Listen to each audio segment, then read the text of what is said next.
Hallo, ich bin Anne Krischock, Vorsitzende der Gesellschaft der Freunde des Botanischen Gartens, und wir stehen hier vor dem Tanzglockenspiel, das ganz neu repariert ist und federführend darum gekümmert, dass überhaupt dieser Erfolg zustande kam.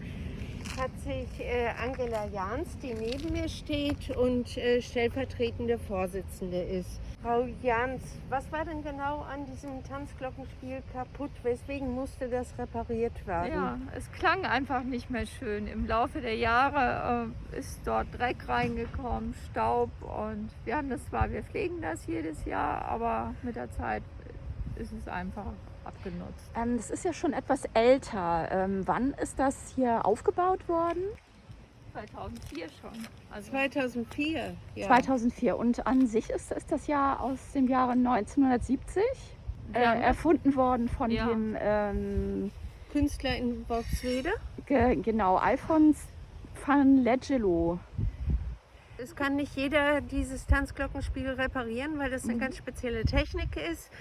Und der Künstler hat es dann aber auch wieder repariert, und dafür haben wir, oder Frau Jahns hat dafür gesorgt, von der Plattform Better Place. Dann haben wir noch weitere Mittel der hamburgischen Bürgerschaft bekommen. Darum haben sich die Abgeordneten Frank Schmidt und Philine Sturzenbecher gekümmert.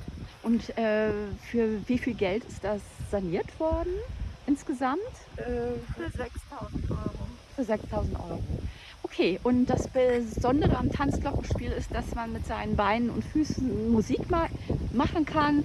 Und das führen wir gleich mal vor. So, ich bin jetzt keine richtige Musikerin.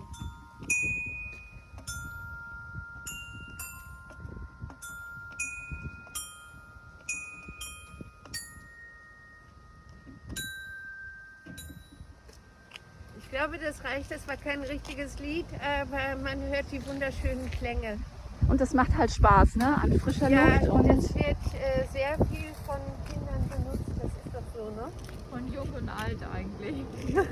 von Jung und Alt. Ja.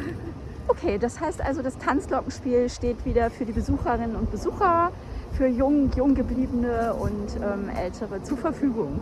Ja, wir freuen uns riesig beide darüber, dass es jetzt gelungen ist und dass alles fertig ist. Und Okay, vielen Dank. vielen Dank.